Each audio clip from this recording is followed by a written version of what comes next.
Nonproliferation Studies at the Monterey Institute. This is the second event to commemorate the one-year anniversary of the disastrous Great East Japan earthquake and tsunami. I'd like to take this opportunity to again thank you all who support and helped Japan and people who were affected by the disaster. Today's panel discussion focuses on the Fukushima Daiichi nuclear power plant accident. We are going to have a panel discussion titled One year after Fukushima, the future of nuclear energy in Japan and beyond. Before we start the panel discussion, we would like to show a portion of the BBC's documentary titled Inside the Meltdown. This is a one-hour video, so we do not have time to show the whole program. However, the footage of the first 20 minutes or so can tell you an overview of the catastrophic event. In this documentary, you will see the testimonies from key figures, including the engineers in the power plant, the firemen, the self-defense force pilots, the tsunami survivors, the Japanese Prime Minister, and officials of the Tokyo Electric Power Company.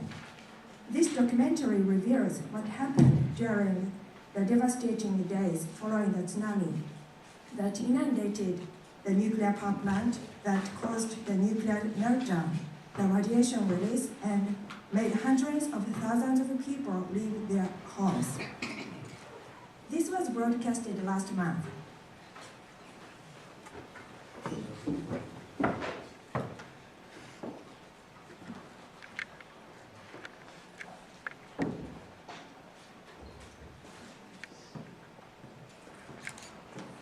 Headed into the critically damaged Fukushima nuclear complex.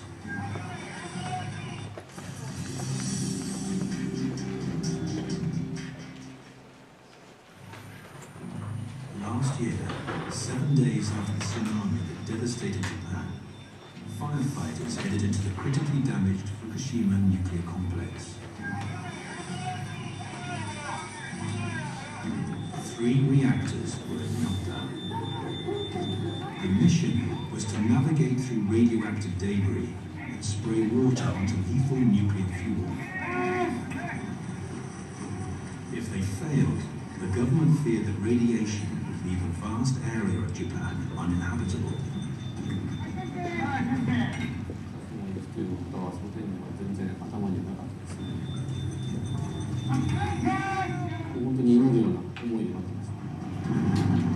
This film uses a unique video from the front line of the disaster and footage we filmed later with the men who fought to save the reactors. It's the inside story of the Fukushima meltdowns, told by those who were there. その時はさすがにちょっと来たなっていういよいよ来たぞ It's the story of lives upended by the radioactive fallout. 娘残った娘をまあ守るときは And the story of a prime minister who gambled with lives to avert even greater catastrophe. 放棄してどうなるかというと全部のメルトダウンをしています。それで起きる影響は日本だけでなくて世界に影響を及ぼします。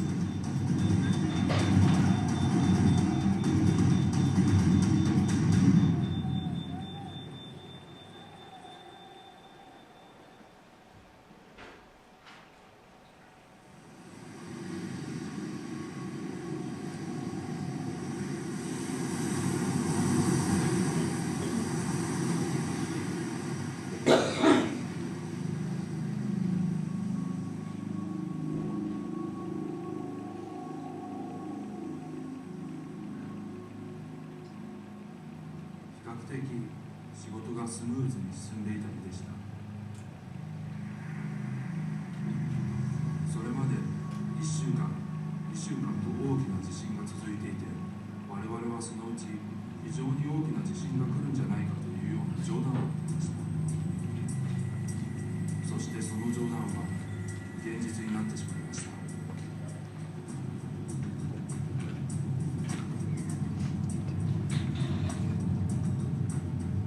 The earthquake that shook the Fukushima Daiichi nuclear power plant was the most powerful to strike Japan since records began. The corporation that operates the plant, TEPCO, has forbidden its workers from speaking publicly. But 1 year on, some are telling their stories.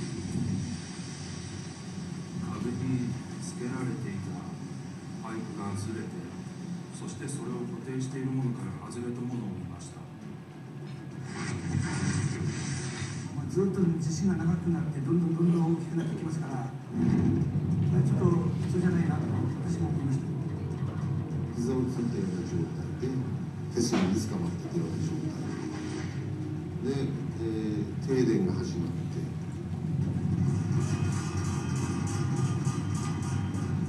Japanese power plants are designed to withstand earthquakes, and the reactors automatically shut down within seconds.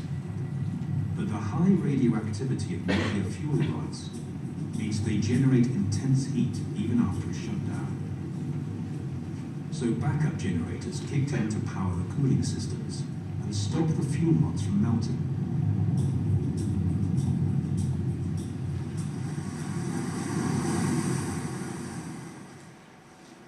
Takashi Sato, a reactor inspector who no longer works at the plant, kept a detailed log of what happened that day.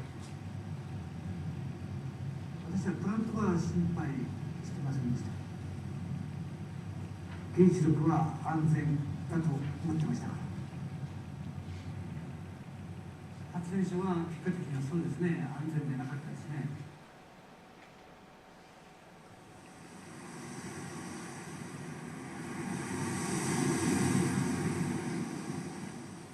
Just up the coast, the fishermen of Fukushima knew what was coming next. ここの浜は地震が来ると津波が来ると昔から言われてるものですから、自分の港にある自分の船に行って沖に船を出しに行きました。Yoshio Uchida wanted to save his boat. He was gunning straight into the biggest tsunami waves to strike Japan in hundreds of years, hoping to crest them before they broke. こんな山。我々はこうまっすぐ東から北波を3枚と3つ放流なり15メーターぐらいなんでやんねえな。もうこんな感じだった。こんな感じでそれを結構3つこうやり過ごした。The highest of the waves was more than twice the size of the seawall guarding the nuclear power plant.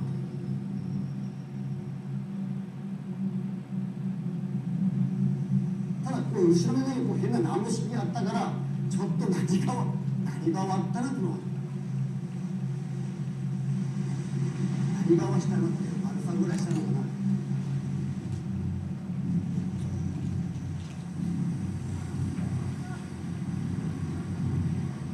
At the nuclear plant, a worker was filming as his colleagues fled to higher ground.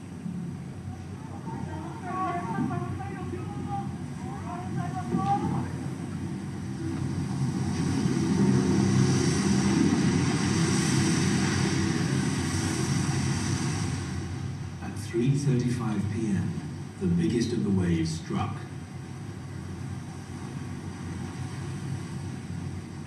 TEPCO had been warned by scientists that its tsunami defenses were inadequate, but had taken no action.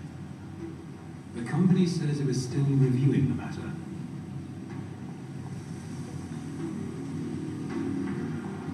Now, the tsunami overwhelmed the seawall and began to swamp the nuclear plant.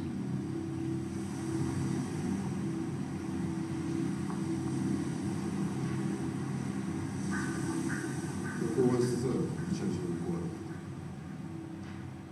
すごいことだなということだけはその時点で感じ取れます。Yukio Murakami, not his real name, is a senior TEPCO nuclear engineer who still works at the plant. He's asked for his identity to be hidden because of the company's ban on interviews.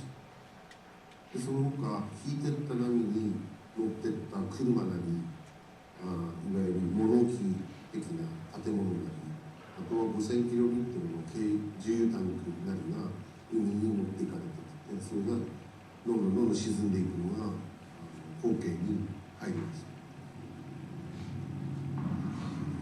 Most of the backup diesel generators needed to power the cooling systems were located in basements. If they were no longer working, the nuclear fuel could eventually melt down into the ground and release catastrophic amounts of radiation.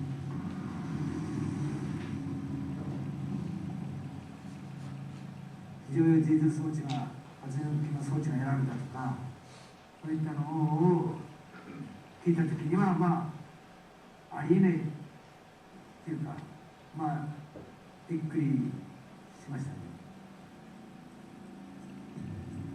This is the frantically scribbled log the engineers kept in the control room as the nuclear plant slid towards disaster. 1542, nuclear emergency declared. 1558, loss of water level readings. 1636, emergency core cooling system malfunction. No water is being injected.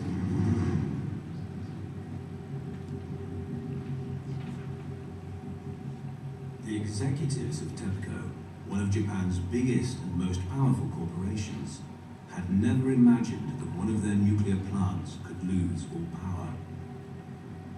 They had no plan for what to do next. 今までの私があるいは我々が考えてたものをかなり超えた領域に入ってますので、対応そのものがあるいは対策を取るということについてはかなり限定された手段になるということはかなり大変です。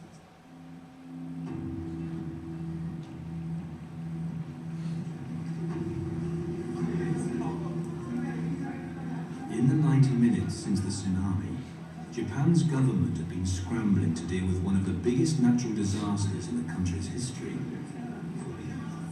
Now, the Prime Minister was informed that the cooling systems had failed at Fukushima. 大変深刻なことが非常に強い危機が報告で起きました。地震、津波、それ自体も大変な被害でしたし、さらにそれに原発事故が重なりました。その思いしています。水がなくなってベルトダウンする、そういうことは私分かってますので、非常に背筋がさっきしました。The government sent out emergency generator trucks to the stricken plant. To avoid a meltdown, every minute mattered. But the trucks were soon snarled in traffic, caused by the earthquake.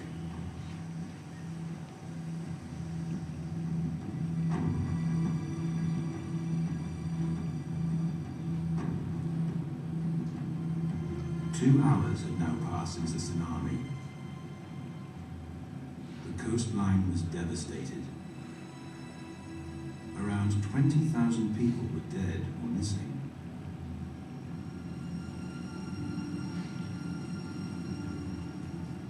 Norio Kimura, a farmer from Fukushima, lived just 2 miles from the nuclear plant. He'd been out working when the wave struck. Now he was searching for his family. Survivors were gathering at the local sports center, unaware of the unfolding nuclear crisis. たくさんの大熊の町民が集まってて、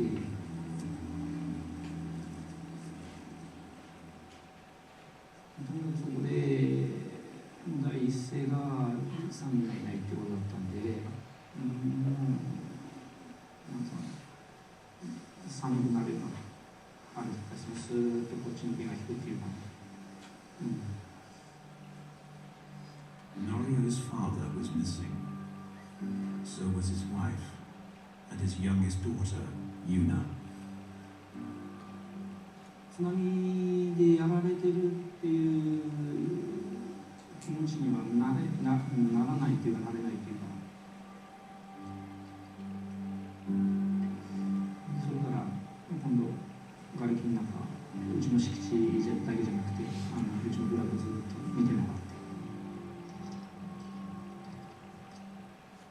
As night fell, the Japanese government ordered a precautionary evacuation of everyone within 2 miles of Fukushima Daiichi.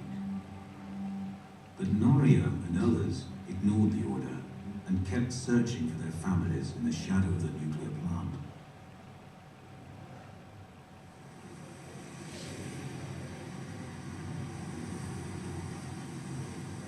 The first generator trucks arrived at the plant as midnight approached. The reactors had now been without power for more than 7 hours. 着いたというニュースが入っていて、これで当然つながってですね、動き出すものだと思って、ちょっとほっとして、一瞬ほっとしました。But the generators needed to plug into a distribution board, which was in a basement. もう電源装置が全然もう水没状態になっています。水の中。誰もアクセスできないですよ。The relief plan had failed. The engineers now faced a full-blown nuclear disaster and had no working instruments to reveal what was happening inside the reactor cores. They resorted to desperate measures. 電源を復旧するにあたって、各自のマイカーですとか、保有者ですとか、そういった車で来られる方のバッテリーを提供をしてもらえませんかということの事務所の中でもやられていました。The scavenged batteries allowed vital monitoring instruments in the Reactor 1 control room to work again. Just before midnight, the workers restored power to the pressure gauge. The readout caused panic. 圧力なんかどんどん上がっていくわけですよ。その頃から周りはやばいんじゃないこれ。The engineers realized the rising heat of the fuel rods in the reactor core was creating massive amounts of radioactive steam and hydrogen. The resulting pressure meant the workers could not get water onto the fuel. Even worse, it meant the containment vessel might explode, a disaster that could leave parts of northern Japan uninhabitable for centuries.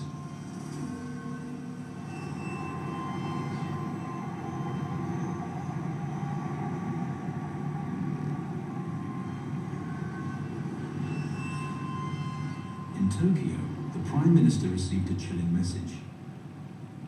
The workers in Fukushima urgently needed to release the radioactive gases into the atmosphere before the reactor exploded.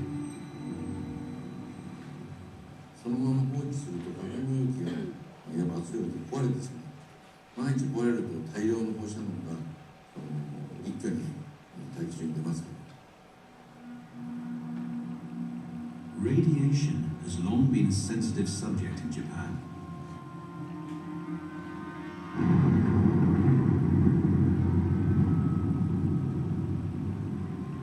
After America dropped atomic bombs on Hiroshima and Nagasaki in 1945, tens of thousands died of radiation sickness and cancers. Yet now, Japan's Prime Minister felt he had no choice but to authorize the deliberate release of radioactivity. 全員がこれはもう面倒やらざるを得ない、やりましょうということで、じゃあ分かりました、やってください。こういった。But there was something TEPCO wasn't telling the government. The company had never envisaged they might have to vent a reactor without electricity. They didn't know how to do it. 電源は基本的にモーター駆動で NO 弁になります。NO 弁ですので、電源がなければ普通は開きません。手動でも開くんですけれども、かなりの労力がかかる弁です。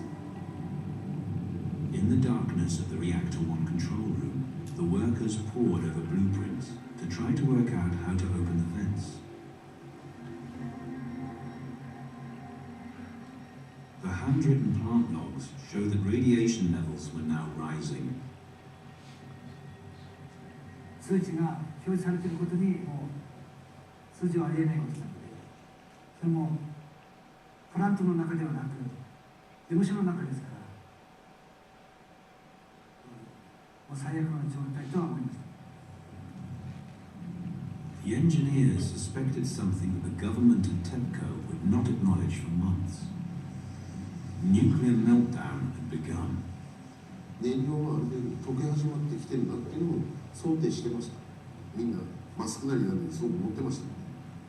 下から持ってきて隠して足元にいつでも逃げられる体制を作るようにもうしました。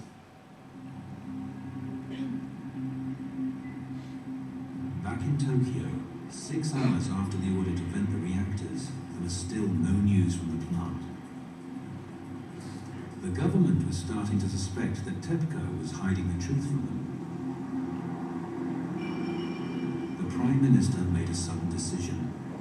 He would go to Fukushima Daiichi himself.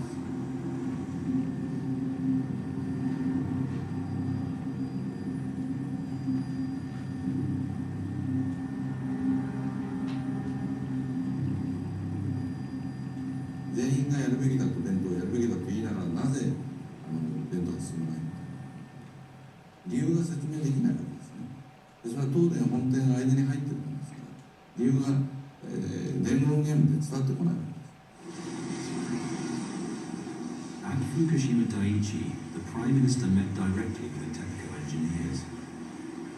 He insisted they vent the reactors. 患者が起こってたと思うんですけど、どんどん乾燥になる。で、国は信じ出してるのに何やってんだ東電は。必死になって対応しようとしたら、エムローが開かなかったっていうのが裏にあって、簡単に開かなかったっていう。一生懸命やろうとしてるけど追いつかなかっただけなんですよね。The plant manager, Masao Yoshida, was known for his straight talking. He knew the radiation near the vents was at potentially fatal levels, but he told the Prime Minister he'd send in a suicide squad if necessary.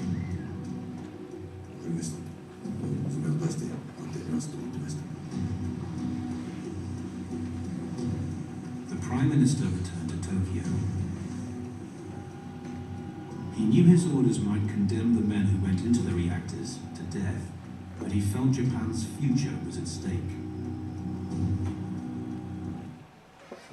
We have to stop here, so if you would like to watch until the end, this is available on YouTube.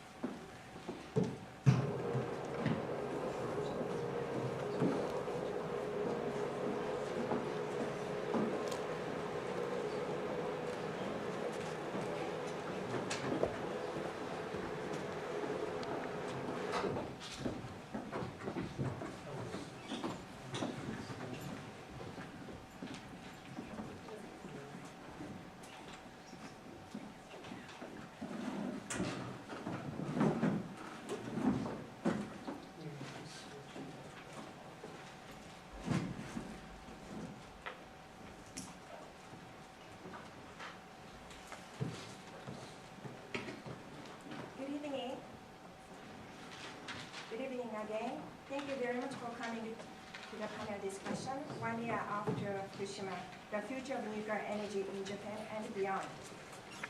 We have an excellent panel to discuss this topic tonight. What really happened inside the Fukushima nuclear power plant, the impact of the accident and the future of nuclear energy, not only in Japan but also around the world, especially other Asian countries that are planning to increase their dependency on nuclear energy.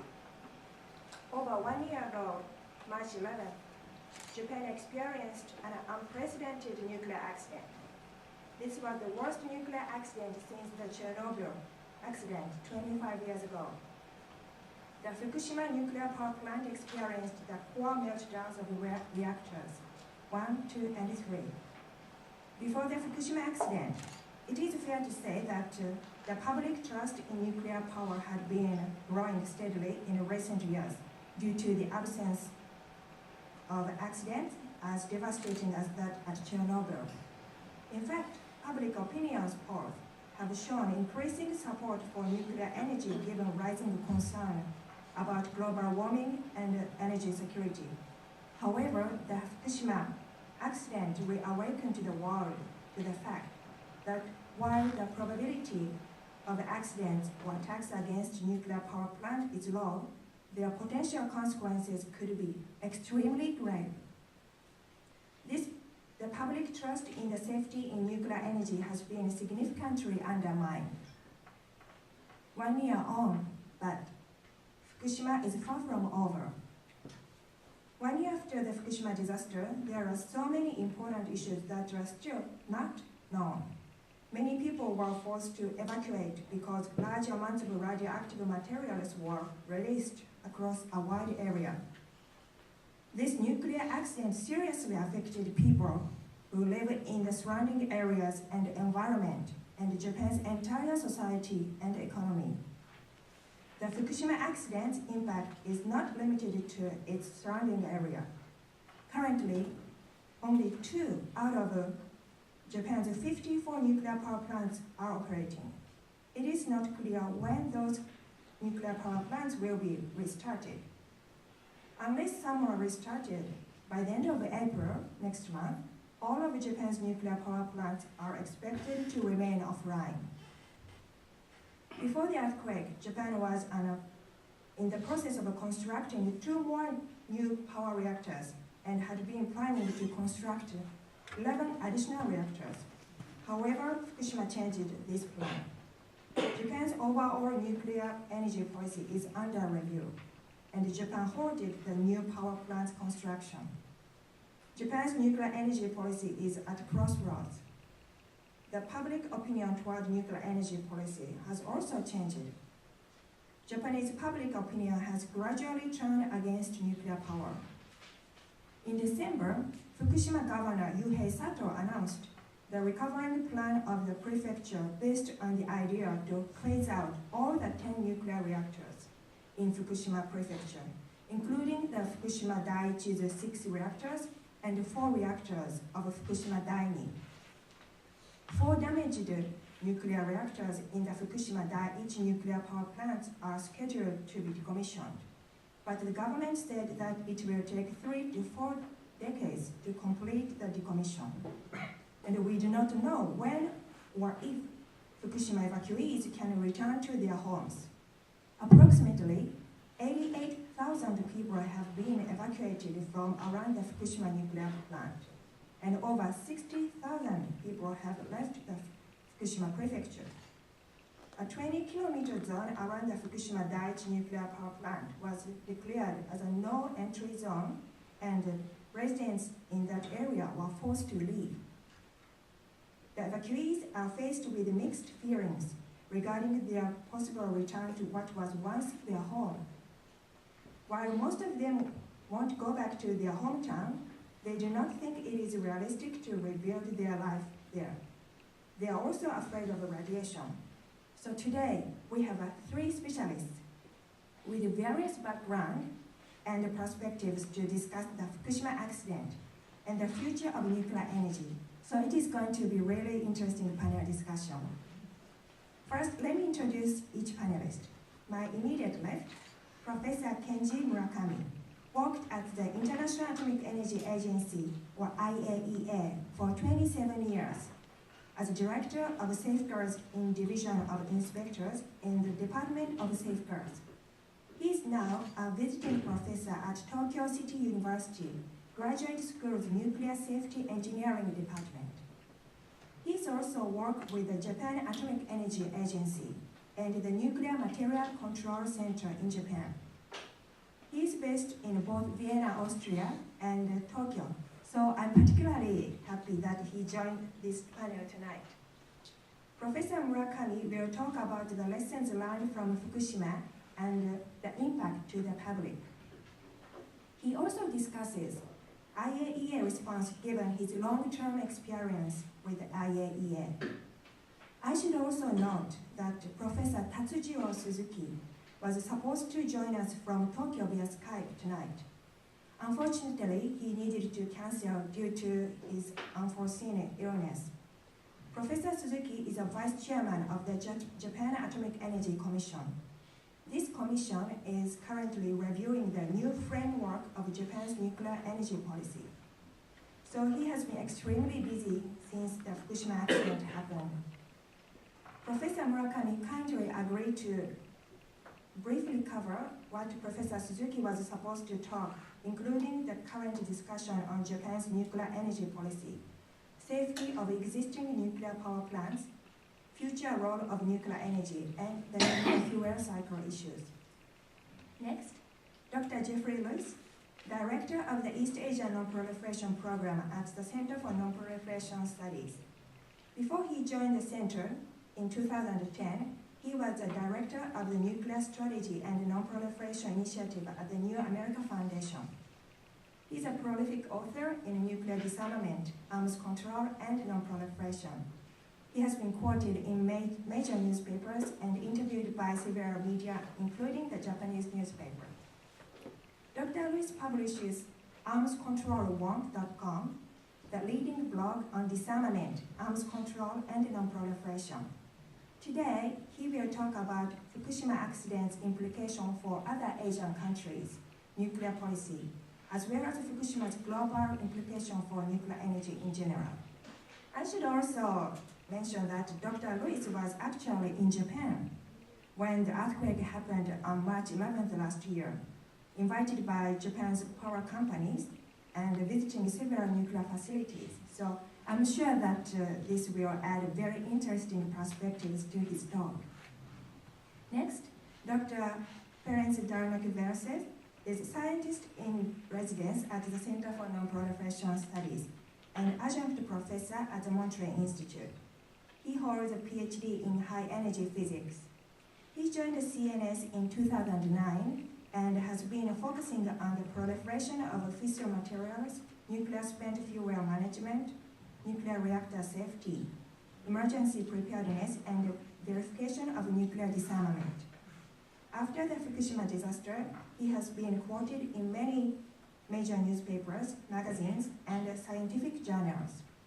Dr. Darmok-Versev will discuss scientific and technical issues on the Fukushima accident and environmental impact. He also talks about educating the general public on nuclear energy issues. So I would like to start with Professor Murakami. The stage is yours. Thank you very much. Good evening. Watching this BBC documentary suddenly brings me clear memory of the day of the earthquake. I was in Tokyo in a meeting on the 15th story building of the high-rise building, and I had a horrific experience of the building shakes and moves, swings like the swing in the kindergarten. It is about 300 kilometers away from the epicenter, so you can imagine how it is. In Tohoku area, the one you saw in the documentary, and also epicenter was magnitude 9.0. Today, since time is limited, I would not analyze the accident, but I would rather talk about what impact did it have to the Japanese public and international community's response, and what is the current status in Japan. So starting with impact to the Japanese public, as you have seen with many media report, this is certainly the disaster beyond imagination for the Japanese and to that regard to the world. Japanese are used to the earthquakes and even tsunami, but this one was with a magnitude, with big areas it affected. It is beyond imagination. It was so big it covered 4 prefectures. Damage went so far, and as long as 400 kilometers. So it is a big earthquake. And it is not only one earthquake, one major earthquake followed by 3 magnitude 7 earthquakes. So it's a combination of series of earthquakes that they have never experienced. So this suddenly changed the perception of the Japanese about the disaster. What could happen or what did happen, may happen or can happen with a combination of all in the worst time. So they have a totally different perception about the disaster or about the accident. Now on the Fukushima nuclear plant, that is also extraordinary. Chernobyl TMI was only 1 unit. Now this time it was 4 reactors simultaneously going on the accident. That already made complicated to the response, and also the magnitude of the accident make it enormous.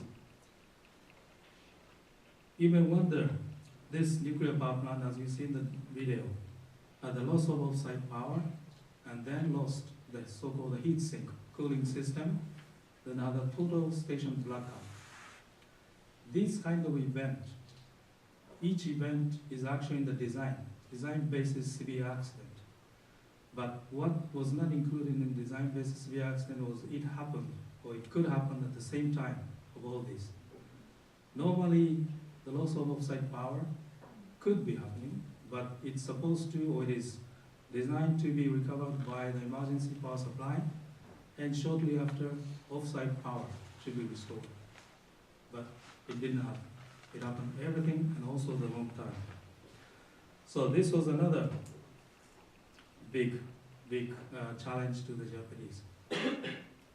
The second point that we realized was initial response or initial action is so critical to mitigate the damage and also to respond. You saw the delayed venting action that caused the explosion of 3 reactor buildings. And also later delayed evacuation beyond 30 kilometers because it wasn't foreseen to have radiation. Caused also unnecessary exposure for the resident because it wasn't clear which way the wind was blowing and it wasn't clear the data was. So it created some of the unnecessary these actions. Third, of the impression of the Japanese people was public reaction and also the social order. You saw the report that the Japanese had very good order in the community, in the society, but that doesn't mean that there was no confusion. There was no actually chaotic local.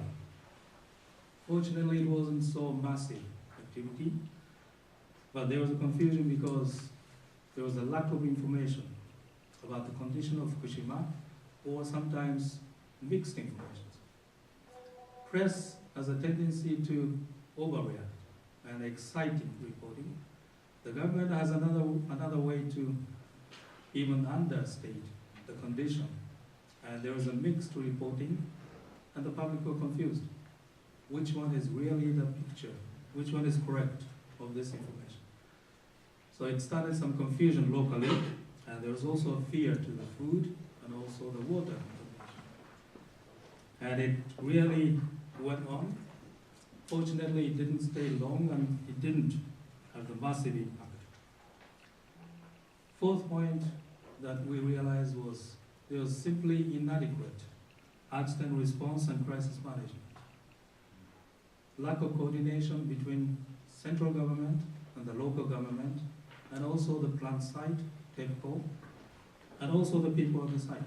There was simply not good communication. You can imagine this chaotic, everything happening in short time. So it wasn't clear who in the government is in charge, because there are so many parties talking, doing at the same time. So it was very clear that the Japanese were not prepared for this massive disaster, and it really gave the public to start losing confidence on the government. Did not really start trusting the data and announcement by the public. So it started to come rather unacceptable way. Unfortunately, it did not go extent.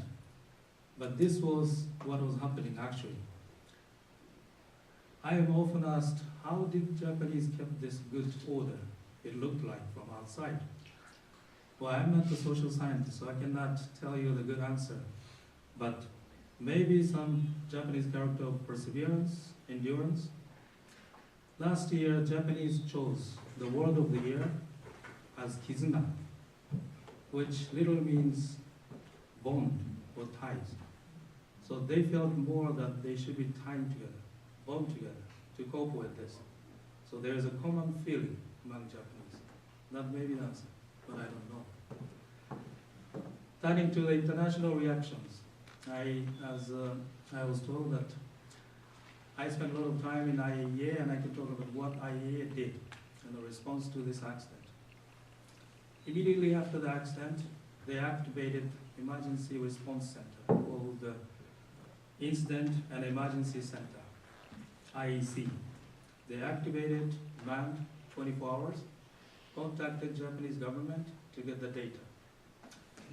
It started well, but it didn't go well, because Japanese couldn't provide the data. It was such a chaotic situation, there wasn't that much data coming out of the plant.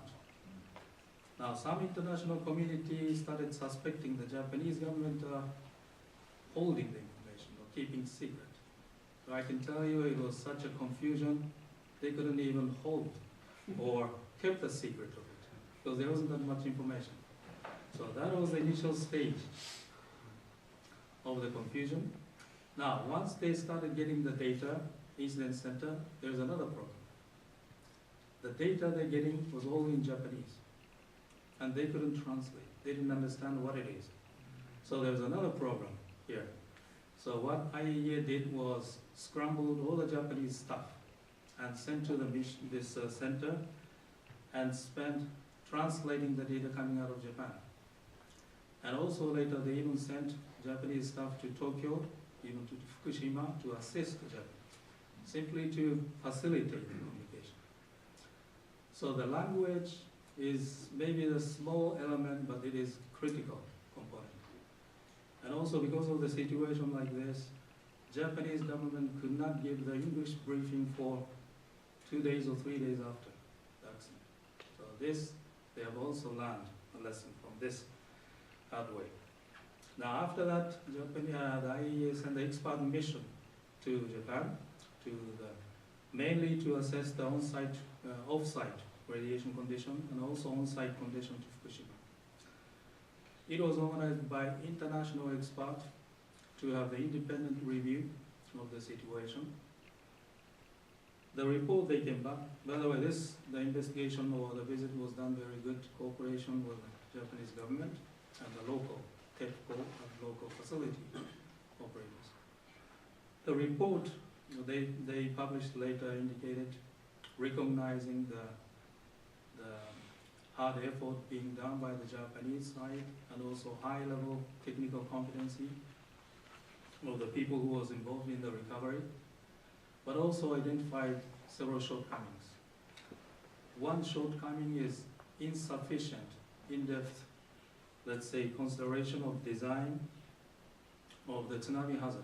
They simply did not think in deep of this hazard could happen in Japan. Second one is also ineffective regulatory body, which was not totally independent and could not lead, could not really make the regulation of the safety of the plant. So it was rather alarming and also awakening message to the Japanese side. Now after this, the IAEA I organized the ministerial level conference in Vienna in September and agreed or discussed that the important IAEA role in accident response and also agreed international cooperation in the response of the nuclear accident and also the safety, implementation of the safety in the world. Then later they agreed with action plans to implement these guidelines. The IAEA perspective of the post-Fukushima accident is there is a clear need to have the global safety framework and implementation of this safety standards. And also there is a need to have strong, competent, and independent regulatory body who can judge the condition, safety of the plant. And also there is a need to have effective accident management and global level cooperation on an accident response. It may sound a bit funny why IAEA is agreeing, or the international community is agreeing now on this, the safety framework, the global scale. In the area of nuclear safety, IAEA issued the safeguard guidelines, safeguards standards, peer reviews, and there's a convention to meet with the safety standard. But there is no legal enforcement. There is no legal enforcement to say if the country A is not complying with it. it is pretty much left to voluntary to each state. And also the safety of the plant is left to the plant and each country. So there is certainly a need to have some. This is a clear difference or distinction between safety and the safeguards, verification, like you see in Iran and other places. That is a legal verification, legal inspections that I was doing in the agency. It's a legal obligation. Once you sign the agreement, you have no choice but accept the safeguards inspections.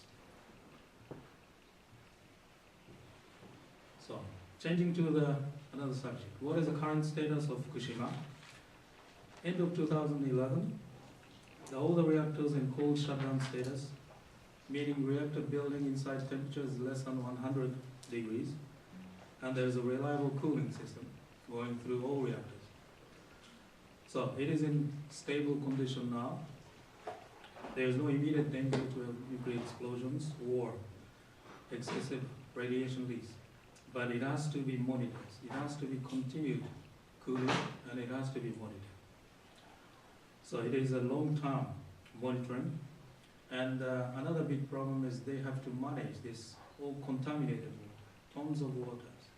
Cannot be simply discharged to the sea. So it has to be managed, and it has to be also monitored.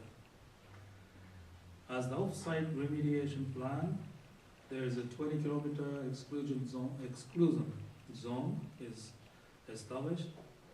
The contaminated area could go as wide as 700 square kilometers. And there will be a monitoring in this area, and also decontamination, cleaning up, relocation. There will be some food control and industrial product or controls. And as it was said that all except 2 nuclear plants are in shutdown mode. Actually, 14 reactors were shut down immediately after the earthquake, because of the earthquake. The rest is for the maintenance and for the so-called stress test, to assessing the condition of behavior of the nuclear plant in excessive severe conditions. So lastly, what will happen to the Japanese nuclear program? First step is, as of April 1, there will be a new agency, Nuclear Regulatory Agency, independent agency from the promotion side of the nuclear industry, who will be starting under Ministry of Environment. So it will have overall nuclear safety of not only nuclear power plant, but all the nuclear installations, as well as nuclear security in this aspect. And it will be supplemented by, supported by Safety Implementation Committee, is an advisory group. So it is going to be independent. But the question is still how competent this group can be, and how authoritative, how much authority they can have to implement. But the biggest question is, how can they get back the public trust to this regulatory side? That is the biggest challenge. Now they will have several design changes of this, and also they try to get the workable management, accident management, emergency response guidelines, and so on. But the next step is, how will be the Japanese nuclear policy after this accident? It will not be the same. 3 principles already identified in the nuclear policy. One is they will reduce dependency on nuclear power. Not instantly, but with gradual, and also in more of a step-by-step. But it certainly will head for the reduction of the nuclear power dependency.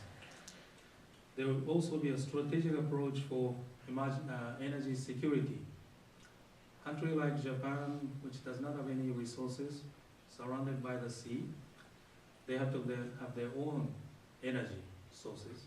And the nuclear was about 30% of the energy supply in Japan. So if all the nuclear plants are shut down, they have to find a way to have nuclear, or to have energy security, because that goes straight directly to the national security issues. Third, there will be a complete reevaluation of nuclear energy policy. Japan has a nuclear energy policy to have the fuel cycle policy for the fast reactor policy and also the reprocessing policy.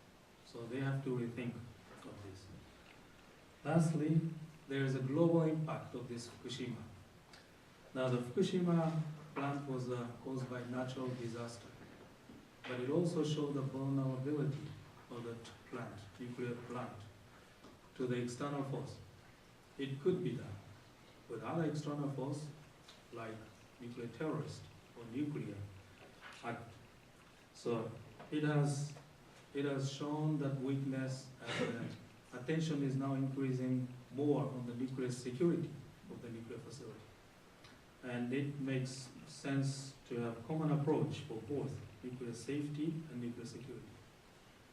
End of this month, there will be a nuclear summit in Seoul, and this issue of nuclear security and safety will be one of the highest topics of the security summit. Finish here. Thank you.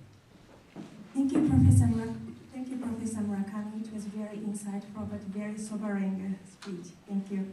So now, Dr. Jeffrey Lewis. Great. Well, thank you. So when the earthquake hit, I was leaving the subway to go shopping.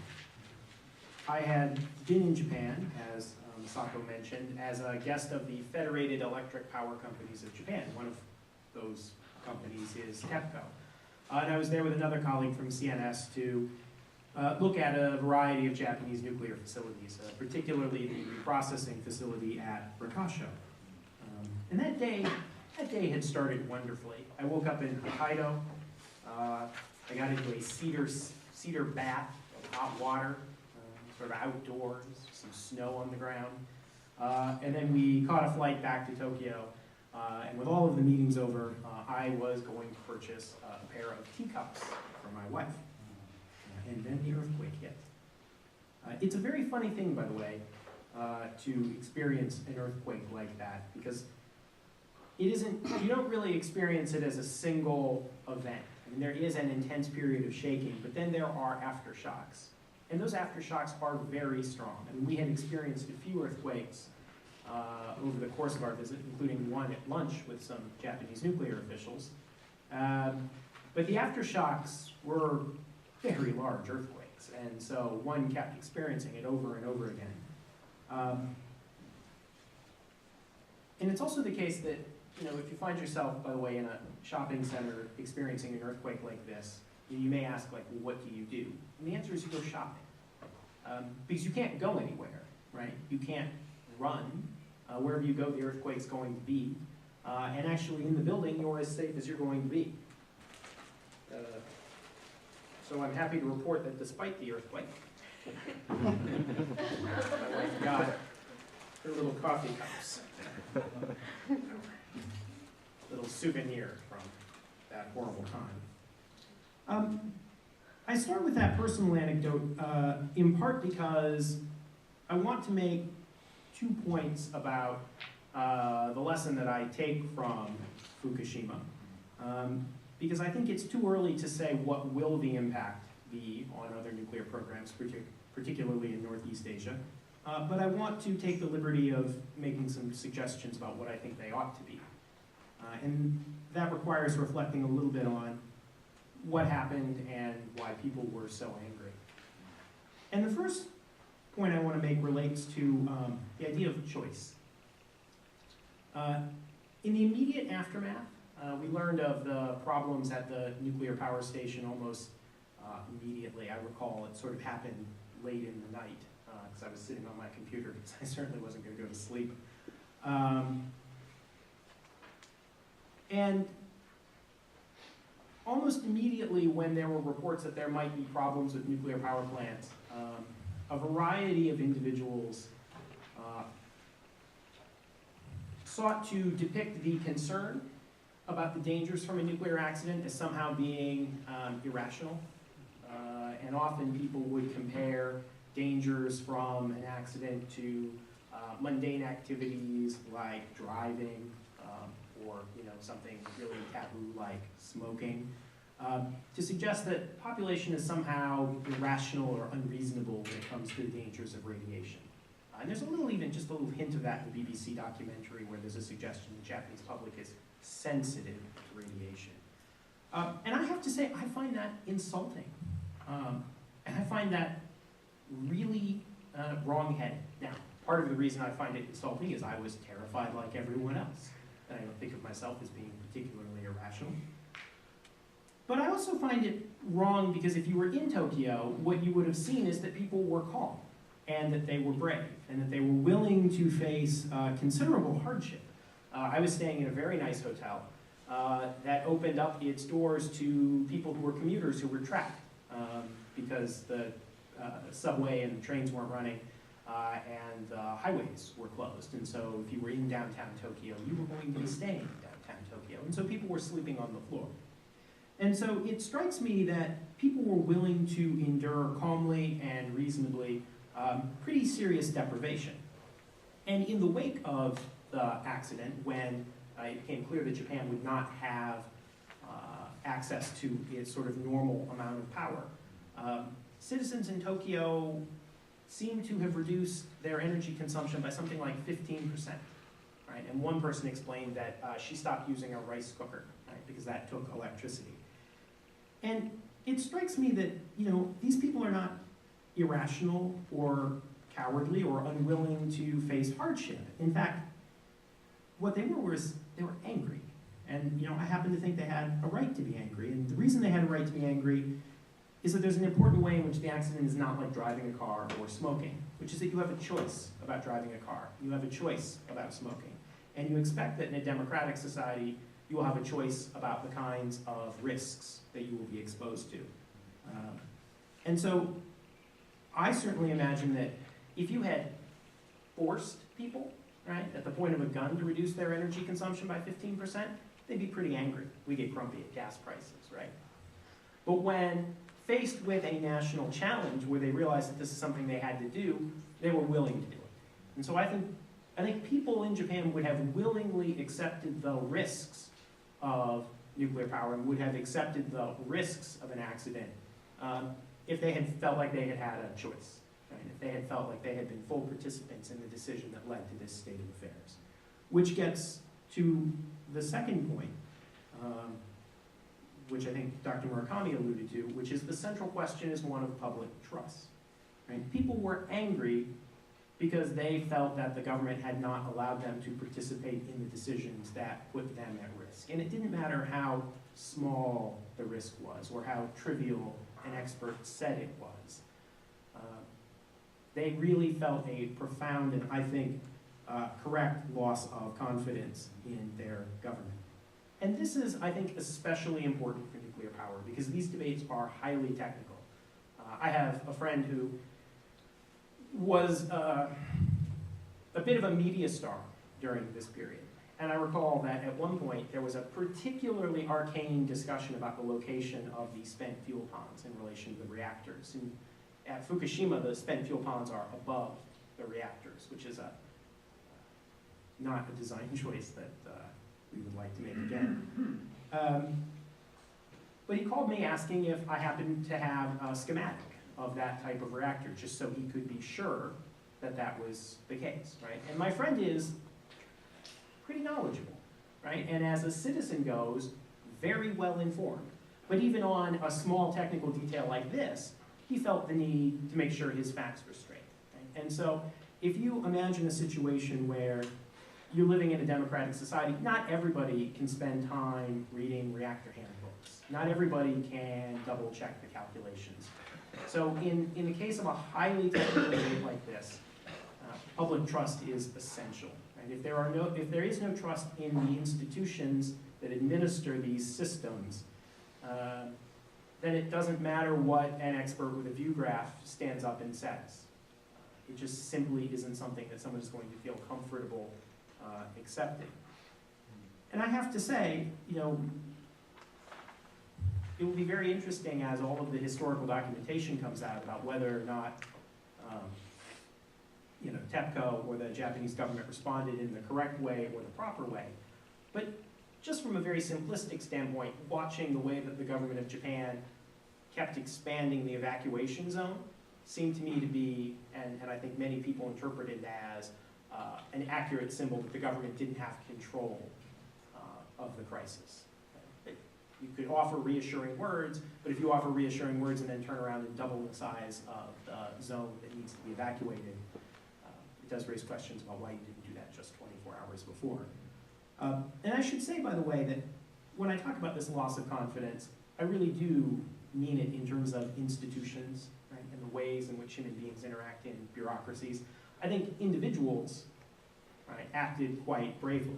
Right? Certainly the individuals who were working at Fukushima took incredible risks, right? And they took those because they were worried about other people. You know, I think it would be very easy for somebody to say, you know, I quit and then leave, right? But they didn't.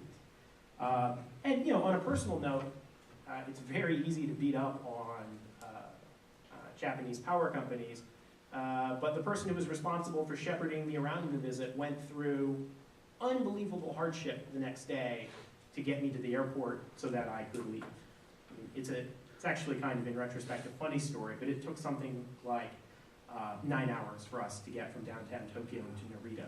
It involved a taxi, a train, some walking, and his sister's car. And so individuals, I think, act bravely, but there are these profound questions about public trust.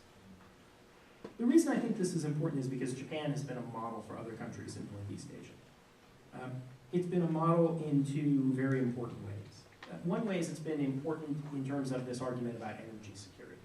Right? The idea that a country should make certain investments so that it's not dependent on foreign sources of energy. That's been a key of the Japanese argument, and I see that argument repeated in places like China and South Korea and Taiwan.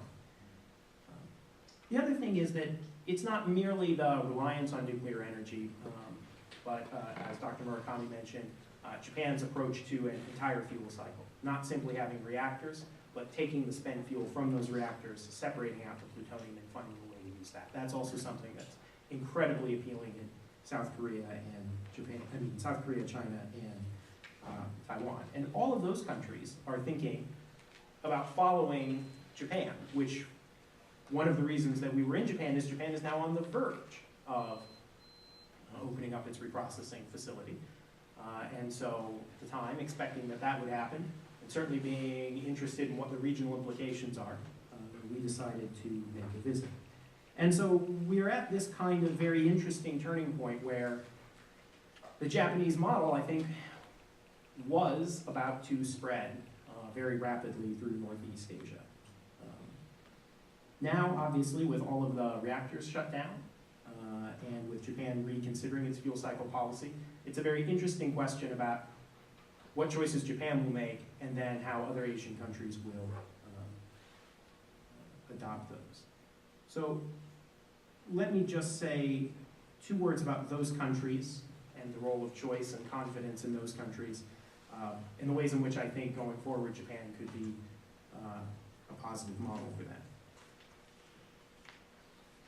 I don't say this as an issue of democracy, but I certainly think that it is the case that there are genuine questions about how participatory decisions about nuclear power are in South Korea, China, and Taiwan.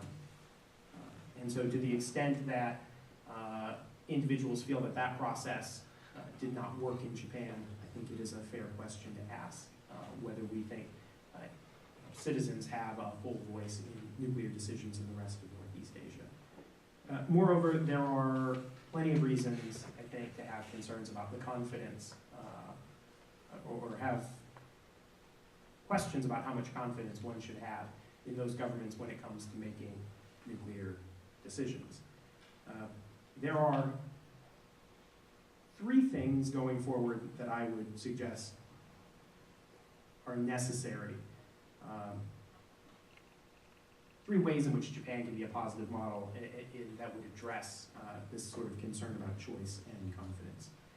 The first is we have to find a way to have truly independent regulators in these countries. I think it is always very hard in a highly technical discipline to have highly technically educated people who really understand how a certain business works, regulate that industry without stopping being regulators and instead thinking of themselves as an adjunct to that industry. It's just very difficult. And that's not a criticism of the people involved, but it is a real public policy problem. We have to find a way to make sure that regulators take very seriously their job of not making life easy. Because the regulators fundamentally don't represent the companies, they represent the citizens. And when they let the citizens down, you see the kind of anger, I think, that we're seeing now. The second thing, and this is why I'm a little critical of the confidence in the judgment of these governments, if China and South Korea and Taiwan are going to continue with nuclear power, they have to responsibly deal with this question of waste. They can't continue to delay politically difficult decisions on where to site a spent fuel, I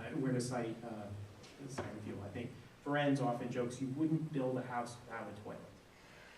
And I realize that these are politically difficult decisions, and I understand the tendency of individuals in bureaucracies to delay making painful decisions. But this is really important and potentially dangerous stuff. And so it's as unpleasant as it is, it's absolutely essential to be done in a democratic and open way. And if it can't be done, then maybe this is not a business we should be in. And the third is we really, I think, have to stop pretending that energy is free and that energy doesn't come with all kinds of consequences. Right? There's no way to generate energy that does not have some drawbacks. And at least from my perspective, what that really means is taking seriously questions of energy efficiency, right, and investing in alternatives. Because if citizens of Tokyo can, in a pinch, reduce their energy consumption by 15%, right, by doing things like unplugging their rice cookers, and I will admit that a lot of industry was shut down, and so that makes that reduction significantly easier to achieve, then it is possible. Right? What it is politically painful. Right? And by the way, I include this not to lecture the citizens of Japan, who are already the most energy efficient country in the world, but maybe to put a little pressure on my own countrymen, who have a terrible record on this. Right? It's politically hard, but it's the right thing to do. And I think, as with the case of waste, again, if a government isn't willing to face honestly politically difficult challenges, then that tells you something pretty damning about the government. So. Thank you, Jeffrey. Ferenz? So actually, it's funny to follow you because I'm going to say something very similar. I took today and sort of took the day off essentially, and sort of took this time to sort of reflect on 1 year after what has actually happened. And so these are more or less just my reflections, and also living in the United States. What are the consequences of actually being here in the United States of the whole incident? So I'm not actually going to cover the environmental aspect. That will be in another talk. That's a huge thing. But I just want to sort of talk about what my reflection will be, closely parallel yours. So the post-Fukushima world is what we make of it. I mean, that's the first thing. I think it's a very serious question I pose is, what do we collectively learn from it? We, as members of the public who benefit from instant, reliable access to energy, have to ask, what costs are we willing to bear? Let's start by discussing what nuclear reactors are and do. We have 104 of them here in the United States. Okay, so that's one thing to keep in mind. There's about 434 globally. They're simply ways of heating water using nuclear fission, turning it into steam, and turning giant turbines to produce electricity. The beneficial part of nuclear fission is that it produces a lot of heat. However, this heat is internal to the fuel and is very difficult to shut down if it is not wanted. It's not like a piece of coal that you can easily extinguish. Nuclear fuel doesn't work that way. This is an inherent property of the materials produced in a reactor. Even when a reactor is shut down, as all reactors in Fukushima are, and most reactors in Japan, as Masako has mentioned, or used fuels taken out of a reactor, the fuel is still producing heat. So the first property of irradiated nuclear fuel is that it produces heat and will do so for many years. The second property of the fuel is that it's very radioactive and will continue to be radioactive for a long time. Therefore, we have a responsibility to manage the heat that is produced by irradiated fuel by cooling it down, and the radioactivity by isolating it and keeping it away from people. Now, proponents of nuclear power often say that one small pellet of uranium can fuel as much as 1,780 pounds of coal, and most importantly, do not produce greenhouse gases. That's amazing, and it's absolutely true. But we have to take into account that uranium ore must be mined just like coal, converted to usable form, and then enriched to about 4%, and finally fabricated into pellets. And keep in mind that ore is only about 0.1% uranium, so you also have that to take into account. Because just like coal, there are many other auxiliary processes which are not green and have their own problems, such as mine safety, water contamination, etc. My point is not to convince you either way, because I can cite studies, and I'm sure you can as well, that argue either point of view. But in a serious discussion, these must all be taken into account if a full analysis of the impact of nuclear power is done. No, they tried to. Oh, no? Sorry. Further away, sorry. Okay, Fukushima also brought to light another significant issue that is often overlooked in the discussion on the sustainability of nuclear power, which is what Jeffrey talked about. After about a year, nuclear fuel has properties that makes it no longer useful in a regular reactor, and so it is removed from the core. We now have globally about 240,000 tons of spent nuclear fuel worldwide in storage, in which most of it is in the United States. It's about 64,000 tons in the United States. So it's a huge amount of nuclear fuel. 90% of the spent nuclear fuel is placed in overcrowded storage ponds near the reactors themselves, or in interim storage facilities known as dry casks. Well, dry casks are known as relatively safe and can even be hardened, for other reasons. Storage ponds or cooling ponds are often not well protected from external influences. And just like reactors, they must be continually cooled. Cooling ponds don't necessarily have secondary containment and can be damaged by unintentional, accidental, or deliberate. And this is what Professor Murakami was talking about. Deliberate events, such as terrorist events. This is because of the first property of spent nuclear fuel. Spent fuel is hot, which only dissipates over a period of years. The concern is that spent nuclear fuel will still produce enough heat to melt itself and release large amounts of radioactive gases in the environment. Fukushima Daiichi reactor number 4, spent fuel pod, contains about 230 metric tons of spent nuclear fuel. And keep in mind, one fresh core, complete fresh core, which is 230 metric tons of spent nuclear fuel, was actually loaded into the pool only 3 months before the earthquake. So it's actually fresh fuel that's there. And as many of you know, the spent fuel pool containment building has suffered a lot of damage, and the worry many of us looking from the outside have is what would happen to the spent fuel if there's another severe earthquake and further radioactivity will be dispersed. So at the moment, governments can't agree on what to do with all the spent fuel waste, and it's growing. I think it's a huge amount that's growing every year. And my worry is that Fukushima, rather than galvanizing the public to do something about the problem, will shelve the discussion further. No politician wants to tackle this issue. This is a very difficult, it's not in my backyard syndrome issue. But the issue of spent fuel is, if it's not taken seriously, then, as Jeffrey said, nuclear expansion is simply not sustainable. Now I want to turn to another issue that we're confronting in the post-Fukushima world. And that is, how do we estimate risk of a serious nuclear accident? So this brings us back home here to the United States. Risk is often portrayed as the product of the probability of an adverse event and the consequence of that event happening.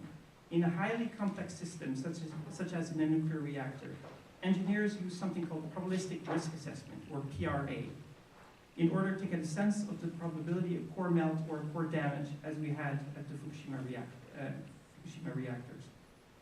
The method is simply calculating the probability of initiating events, such as a pipe breaking or something like that, setting off a chain of events which leads to core damage. The final probability is expressed as a number of core damage events per reactor per year, and is often used to distinguish reactor types, perhaps even used as selling points for different types of reactors. In other words, if the PRA for a particular reactor is really low, then that might be sort of a selling point for that particular reactor. It might be considered to be more safe. As the NRDC, the Natural Resource Defense Council, Thomas Cochrane reminds us in testimony at the joint hearings of the Subcommittee on Clean Air and Nuclear Safety, there have been 11 core melts in 15,000 reactor years of operation. And I mean reactor years of operation, I mean the product of the number of reactors operating for a number of years. So up to now, we have about 15,000 reactor years of operating nuclear reactors. This is about one core melt every 13 years in the United States. Clearly, nature is more kind than this, and the numbers above are huge uncertainties, as you might expect. But it's important to read what history is telling us. Reactor core melts are simply not that uncommon. Note that 11 core melts is not consistent with what is expected based on probabilistic risk assessment, which in the United States is estimated to be approximately 1 core damage per reactor in 50,000 years of operation. 50,000 years of operation. That kind of risk has always been the industry's narrative, but is inconsistent with one incident every 13 years for the global reactor fleet. For example, for the US reactor fleet. For example, Dr. Ramana, referring to, from the International Panel on Fissile Materials, referring to Arriva's EPR reactor in the Bulletin of Atomic Scientists reminds us what Arriva had said. And I urge everybody to actually read that article in the Bulletin of Atomic Scientists. It was in the April 19th issue. He said that the probability of an accident leading to a core melt, already extremely small, with the previous generation reactors becomes infinitesimal. So that's we're talking about the EPR reactor. Now, where have I heard that before? This is almost exactly what Mr. B.A. Semenoff, Deputy Director General, head of the IAEA's Department of Nuclear Energy and Safety, said in 1983, 3 years before the ill-fated Chernobyl reactor. He said, the design of the RBMK reactor, everybody knows what the RBMK reactor is, it's the design of the Chernobyl reactor, feature having more than 100 individual primary circuits, increases the safety of the reactor system. A serious loss of coolant accident is practically impossible. Since experience tells us that PRAs are too optimistic, we should question whether older reactors should have their licenses extended, especially since PRAs rarely take aging components into account in their analysis. Complex systems tend to follow the bathtub curve of failure rates. So we should expect that aging reactors are in the positive slope, increasing failure portion of the curve. I think that only makes sense. So when an event happens where the consequences are not included by risk planners, so beyond design basis, industry concludes that it was beyond our imagination.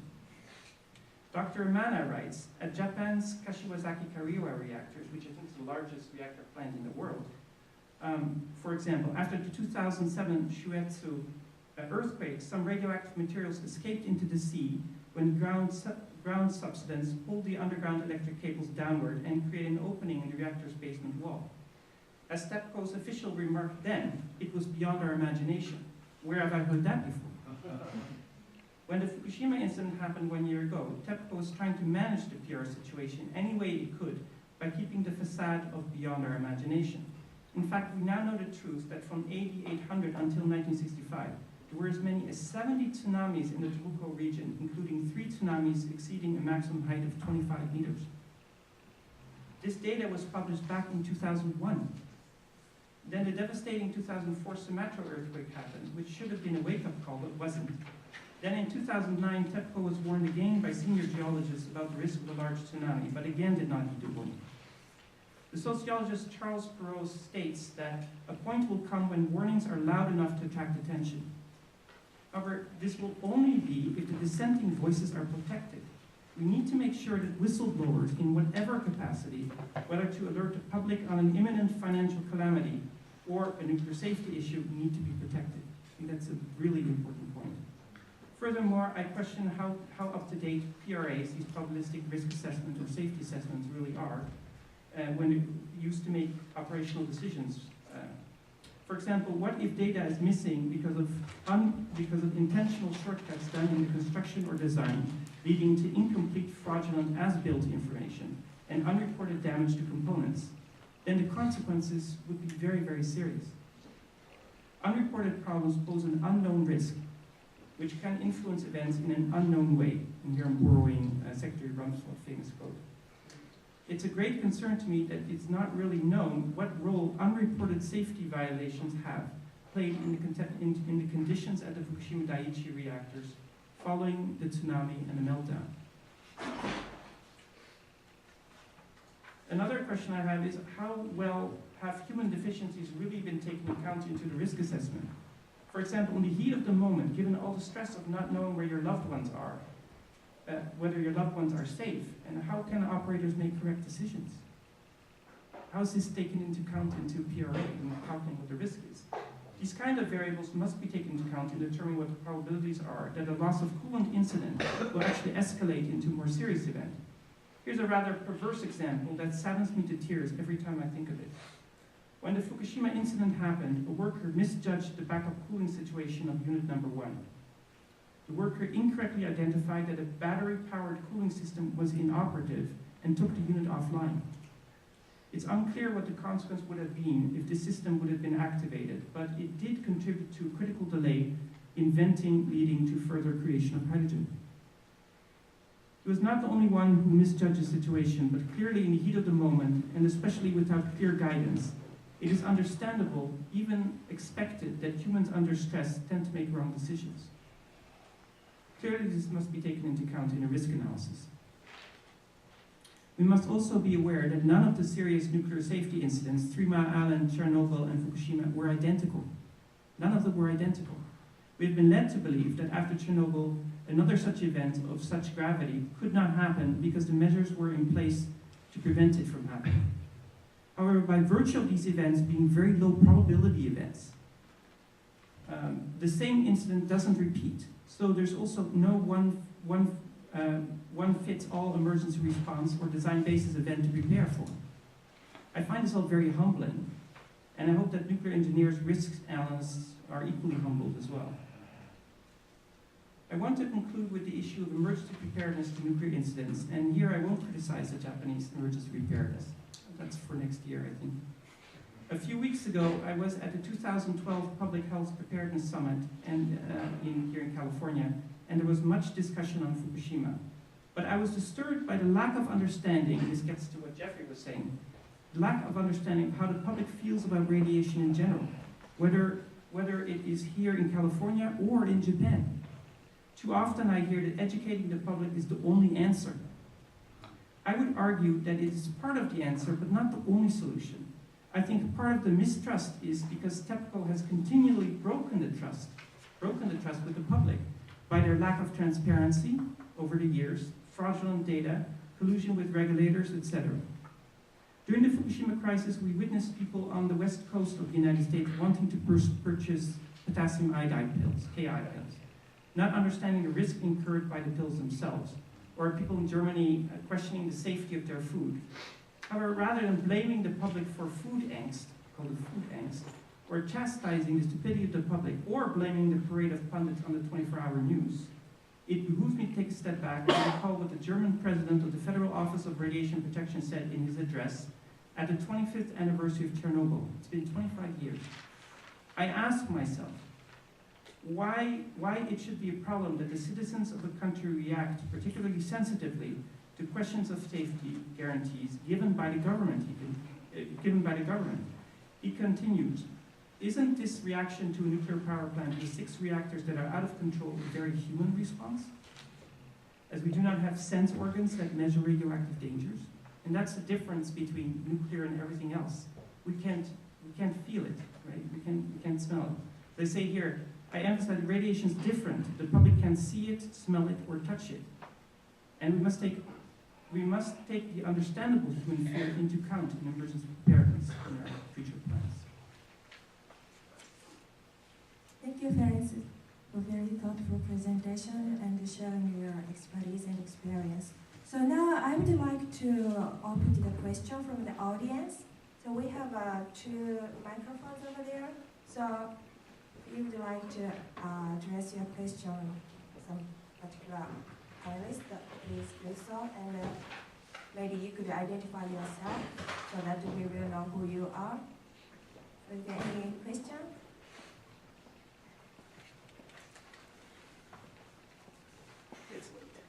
Okay.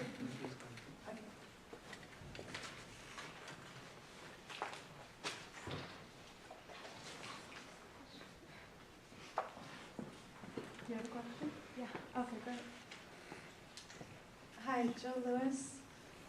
I'm a consultant for NNSA, and I just recently stopped working for NNSA. I have a question for Dr. Murakami. Could you repeat what the group was at the IAEA that you convened and some of the things they came out with? The IAEA had several meetings. The one I was mentioning is, first one was the ministerial level conference. Right. Yeah. And that was the ministers from different countries came and also discussed. Then there was another one in September, was a general conference, which talked about action plans of this. Oh, okay, so that was a general conference at the IAEA? Yes.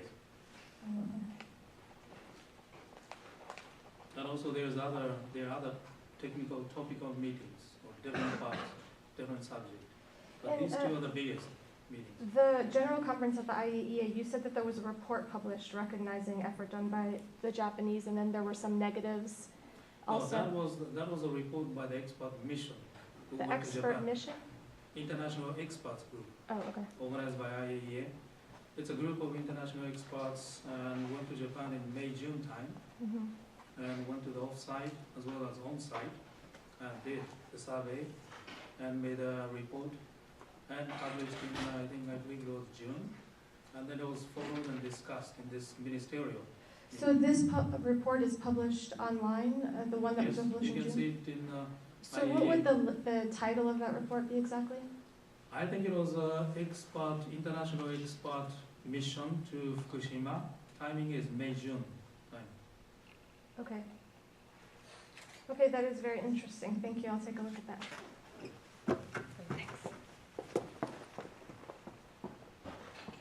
Thank you for your question. Any other questions? Okay, please wait your microphone.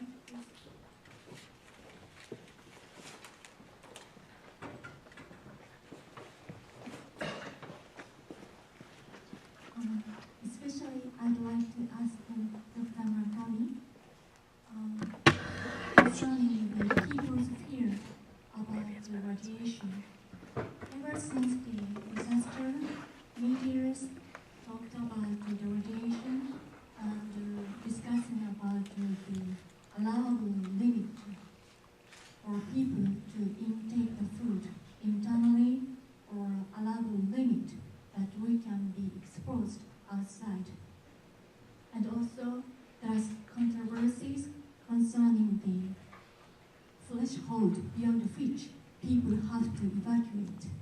I think I've read some books which say that we shouldn't over worry about these kind of figures because we are not given the figures, or we do not have enough knowledge or understanding to interpret those figures.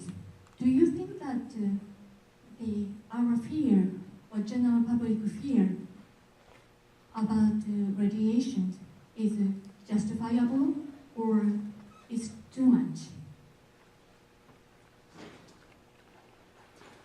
Thank you for the question. And I think it is natural to have a fear for the radiation. As it was said, radiation you cannot see, you cannot smell, you cannot even feel it. But it goes into the long-term effect into your body, even exposed in the air, and also intake could stay. And it may go the long time, years in effect. Now, after Fukushima, there was suddenly some part of the area, like 20 kilometer zone or 30 kilometer, and even some northwest direction of some part beyond 30 kilometer, had exposures, had fallout, because there was a wind blowing, and there was radiation going that way. There's suddenly reasonable to fear this. There's suddenly good to take the precaution. That's what the Japanese government is doing. And also it goes, depending on the wind direction, goes to any direction. It could go to the sea. So it is good to have the precaution on it. But the media has a tendency to sensationalize and make it. You get radiations just sitting here. You get radiation in going to mountains. Now it's different levels of radiation, but also similar radiation. So So there is a certain standard set by the IAEA, by also the national authority, that certain limit that it is allowable as a worker in the nuclear facility or in the public.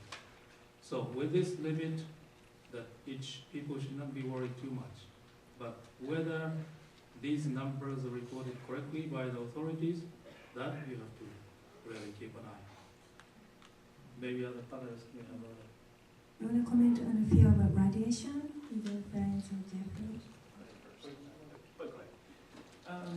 Well, I have two minds on this. It's true that there's radiations going through you all the time. It's even just from the walls or so on. You know, it's coming from cosmic rays. It's coming from everywhere. It's also true that if you're flying, for example, to Japan, you'll get a lot of radiation. It's just everything is a matter of exposure. How much exposure you actually have. So you can calculate all this, and there's there's a theory about how much radiation actually lead to adverse consequences.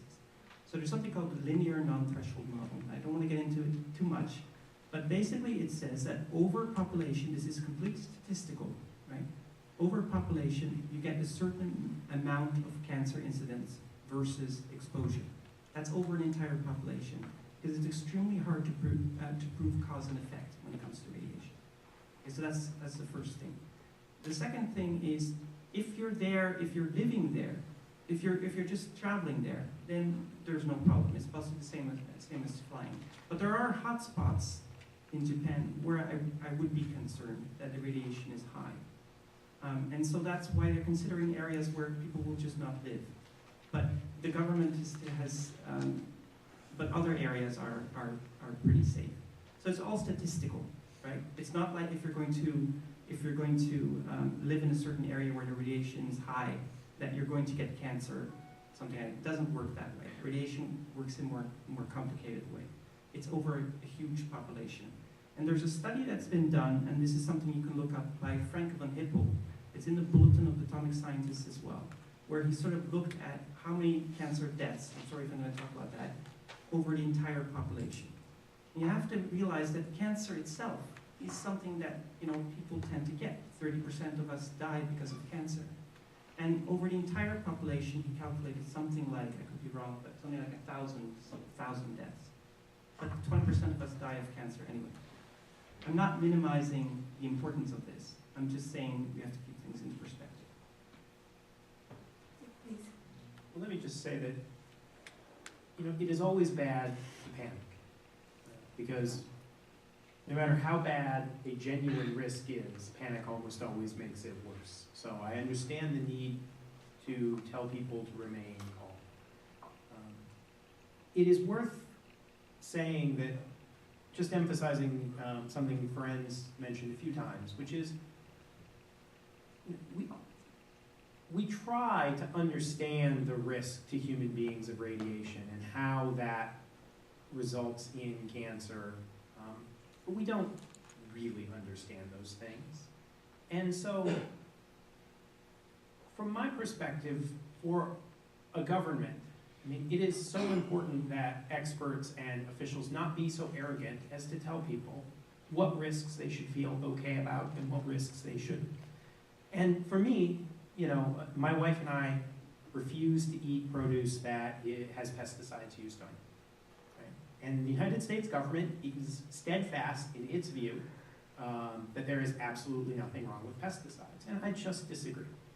And it's my choice. Right? And that's what I love about living in a democratic society. And what I find so damaging about Fukushima is the way in which that choice is denied people and the way in which that confidence is broken. And the only thing I can say is that, as much as possible, I would strongly urge the government to continue trying to be transparent, but also to do much more in terms of looking for radiation hotspots and all of the little things. And there have been sort of anecdotal reports, for example, of finding small radiation hotspots in Tokyo where things seem to collect because of atmospheric patterns. And that kind of thing is almost random, right? It's almost like being hit by a bus. And so you can't panic because there's just no way to control those things. But then it is incumbent on the government to do its utmost to give people the information so that at least they feel like they have been given a fair shake at making choices for their own lives that they think are appropriate. But don't panic, because that will just make it worse. Thank you, Jeffrey. Do you have any other question? Please.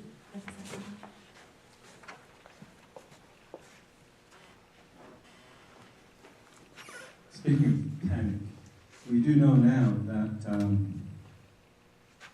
within 20 hours of the nuclear accident, or tsunami actually, the Japanese government did consider at some level of possibility of having to evacuate 30 million people out of Tokyo.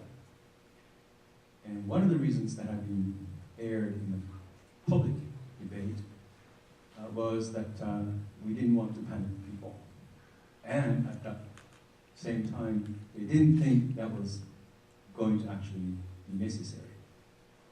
Now, if you had been in a position to have to make a decision as to let the public know that the government was considering the possibility, would you have recommended that the government forego the announcement, or make the announcement and let the public decide what they're going to do about it? I know it's not an easy question. No, it's not easy at all. It is absolutely the case that if that was a serious discussion, not somebody offhandedly mentioning it in a cabinet meeting, but it was an option presented to the Prime Minister, I absolutely believe that at some point it must be made public. The only permissible delay in announcing that I could countenance in terms of my conscience would be enough delay to put in place measures that would allow people to move in an orderly way if they chose. So, it would of course be the height of irresponsibility for the Prime Minister in a news conference to just say, oh, and by the way, you may have to evacuate tomorrow, right? That would cause a panic. But if you conclude that that's a reasonable thing to consider, then I think you have to make available the option for people to leave, and you have to put in place the infrastructure for them to do so. As it stands, I recall looking at the way that the zone had been enlarged, and it is a devilish problem, because it was very easy for the first few enlargements, but they really were starting to run up the evacuation zone against some heavily populated places, and so I understand why it was such a tough problem. But again, beyond a simple delay to put in place the infrastructure to handle an exodus, I think you have to give people the choice. Would you like to comment? Certainly, yes. Well, first of all, I'm happy I'm not the one to advise Prime Minister on that point, but if the decision to Tokyo to evacuate the Tokyo means, as I said, Tokyo is about 300 kilometers from the epicenter. So anything in between has to be also evacuated. It is a tremendous move, and a country like the size of Japan, it's almost impossible to do. Not only physically, but also politically, and also socialistically, to move that. One time, I forgot what it was, there was a slight contamination in the Tokyo's water system, because up in the water system is close to Tochigi Prefecture. So the radiation level went high, a bit higher, not so high, but it went higher. So there is a chaotic discussion whether people in Tokyo should not buy food or should not evacuate, but move to the west, Kansai. But it died away because it's totally unrealistic to even think of moving. So I don't think it will be a viable option for the Japanese government. So I should say, I find it hard to believe that, I don't mean to dispute that it may have been seriously considered, but I find that I would be, well, I'll give a personal example for why I can't imagine that they would have considered this. A friend of mine who was a reporter in Tokyo had an ailing mother and 2 children, and he was trying to decide whether to send them out at the point at which the evacuation zones kept getting larger and larger, and there was no confidence in the government's ability to control the situation. And he asked me for my advice, and I said something like, well, if there's no panic, you may be very leisurely, but if it is easy for you to send your children, with some family members, you might go ahead and just put them on a train if it's not like 1,000 people like squeezing and pushing. But leave your poor elderly mother alone, right?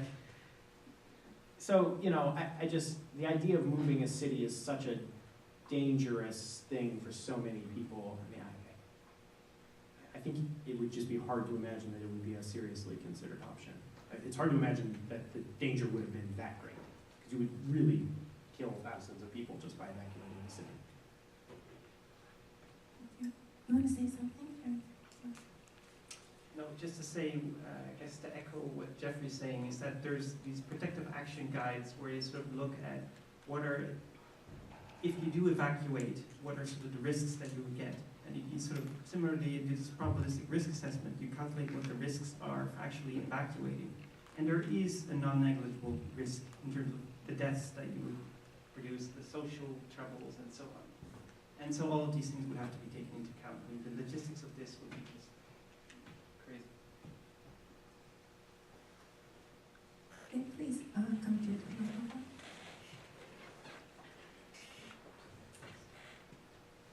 And my name is Masahide Kokubun. I'm studying public administration here. And my question is very general, so I'm not sure who should ask this question. But my question is, if the same thing, same accident had happened in USA or in California, do you think the US government would have decided to keep using nuclear facilities or not?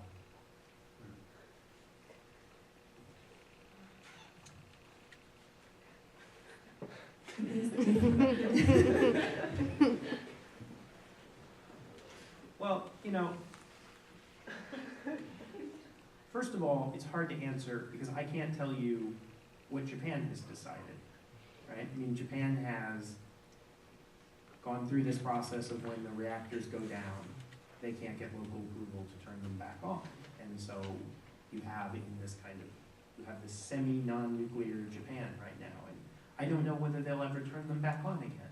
So it's very hard for me to predict what the reaction would be like in the United States. I mean, it is certainly the case that 3 Mile Island ended talk of new reactors in the United States until very recently, and even now it seems to me to be a very unlikely prospect, although perhaps they'll build one.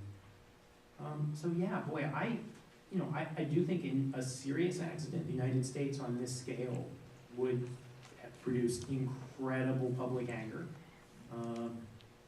And if it's not already dead, it would certainly kill Yucca Mountain and disposition lands, in a weird way making the problem even worse. But yeah, I think it would be a very big deal, but it's really hard to answer without even being able to say how Japan has responded.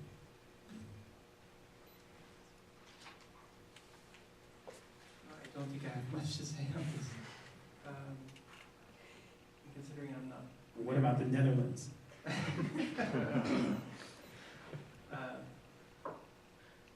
No.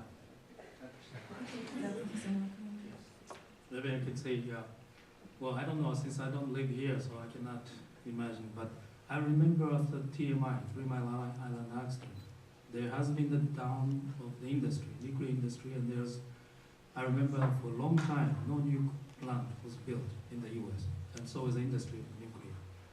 Now, it's not in the US, but what's happening in Europe, Germany has decided to terminate, shut down the reactors in the time, and so is other states. So there is a move in that direction in Europe. Now there is a big distinct difference between the Japan, as I said, there is no source of energy to the country or Europe, which could have other resources. So the level of slowdown or termination will probably be different But I'm sure in the US, based on the TMI accident, will have an impact similar to what Japan is doing. Maybe not to that degree.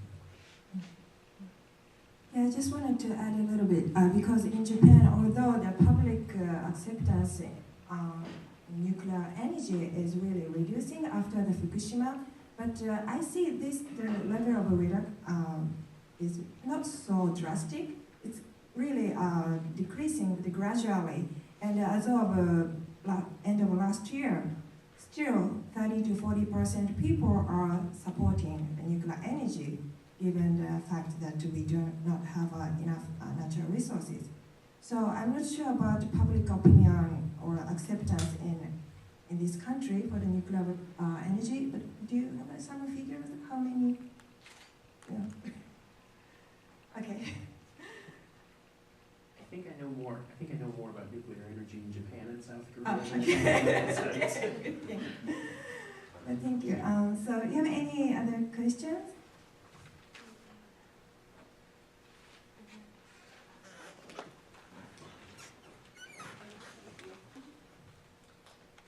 I know you already talked about like panic and chaos amongst the people, but how much influence do you think public education about nuclear energy can do in causing less panic or chaos in times of nuclear emergency?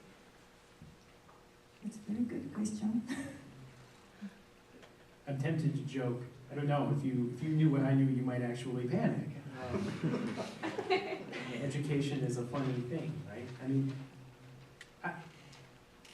it is undoubtedly important that people be educated about risks, but I'm not sure that the kind of education you would do for a nuclear disaster is fundamentally different from the kind of education you would do for other disasters as a whole. And you know, this is one of those interesting areas where I'm a big believer in preparedness, particularly if you think about something like a dirty bomb. The panic always projected to kill more people than the dirty bomb itself. So you do want people to have accurate information. But I'm skeptical of following through on that, because it seems like every time our government tries to engage in that, it's like poor Tommy Thompson and his duct tape, and are you all too young to remember this in the wake of September 11? It does seem to sometimes turn into panic-inducing, and so in theory, I think education is a wonderful thing. I think as a society, we haven't done a great job of coming up with ways to communicate information to the public that doesn't either scare them or isn't used for some political gain in one way or another. Yeah, I mean, I agree with that too. One thing I think would be very useful if we talk more about the benefits of radiation and what we use it for example, in the medical field, medical imaging and all the drugs and all this stuff. I think education would be very useful. We start at the beginning, explain what radioactivity is, what are its uses, what are its hazards, but then also talk about what are some of the really big benefits from radiation. Public education of teaching how the risk of the radiation of nuclear power plant is important, but it is also important to have how to respond to the risk. In Japan, in primary school, junior high schools, they are taught what to do. If now earthquake happens, what to do. Don't just run out. It may falling, debris coming down. So you have to cover the head, you have to go under the table, or these are very important. When it happens, you never know when it happens, and whether you know or you have experience will really help. So in that regard of public education, how to respond to risk will be useful. Thank you. Are there any other questions?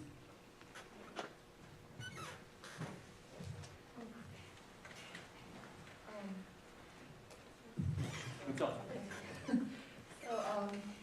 as a school, we're doing this research about nuclear research about Turkey, and then we're just going to talk about in a country, because Turkey is a country with they have never set up the nuclear power plant before, and they just came up with a plan last year, some previous years, and they're not planning to, set up this nuclear power plant.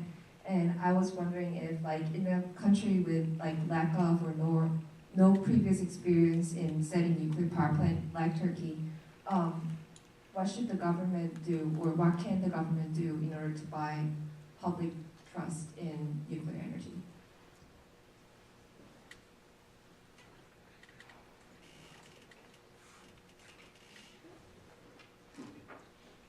Yeah, there are actually in the world about 50 countries who expressed, well, that was before Fukushima, expressed interest to build a nuclear plant. And there's always a question. It's not like building the regular power plant. It needs to have infrastructure. It needs to have the technical background. It needs to have also the training of the people. IEA in this regard did a whole series of what is needed before you even consider as a government. About 19 points of the area. Financing is another one, infrastructure, education, technical capability, so on. In order for the state to jump on to the nuclear, you need to have these basic foundations. Otherwise, event like Fukushima, hopefully it doesn't happen, but it needs to respond to this. So I think it is not easy for most of the state immediately to jump into the nuclear, unless there is a supporting, or there is a program to support by some of the developed countries in the nuclear field.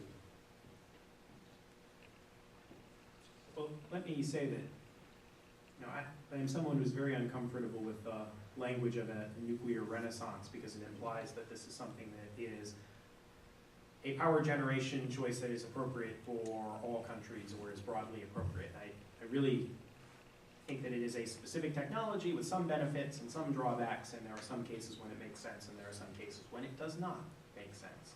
And so I recoil at the notion of all countries doing this, because it doesn't address that kind of case-by-case sense. And in particular, I would be interested as to why,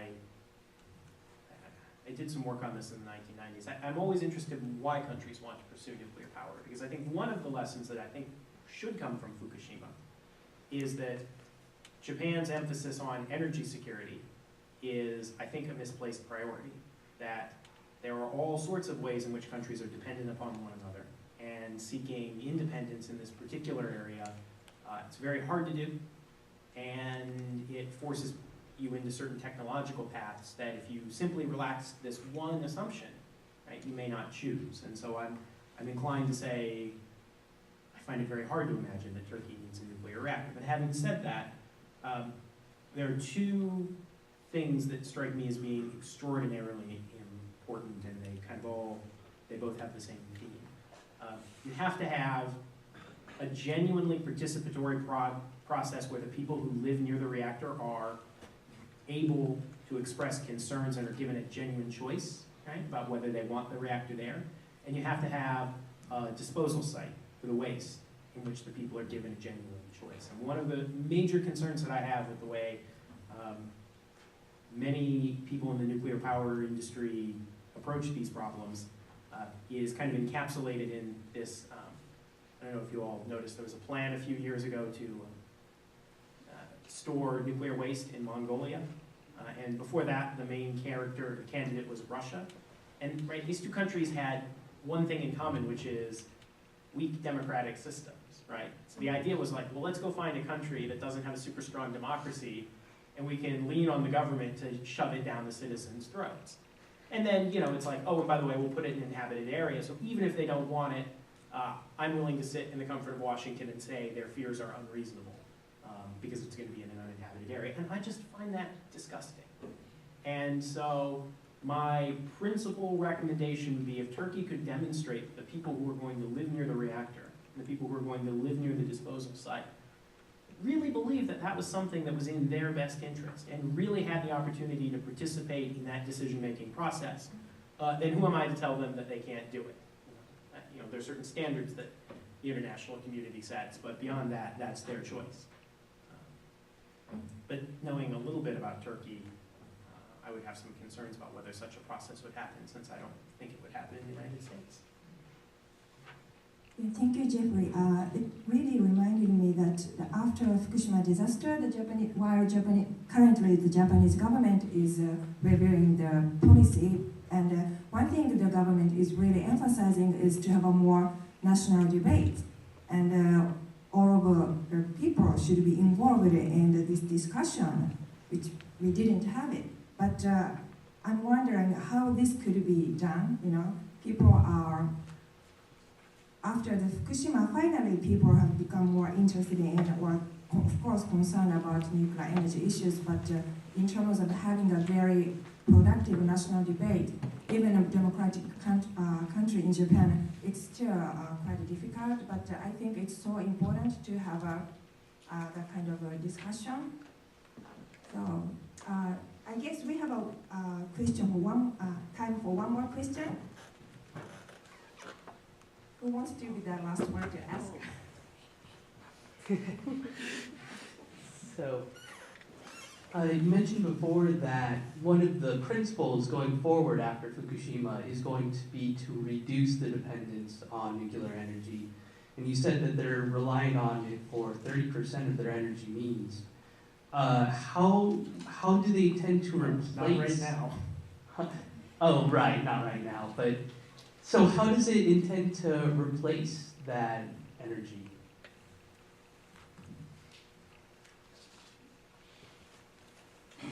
Well, it's currently in the debate among the industry and also the government. But first step is to reduce the consumption. It's right after the Fukushima event, there was a rationing of the electricity supply, block by block in Tokyo area, in big cities. So that's first thing. And also assign fixed time for the industry use, the companies use. That is the large corporation factory is the biggest consumer and using this. And then unfortunately, in order to have more supplies, they have to restart the old, the thermal plant to have it.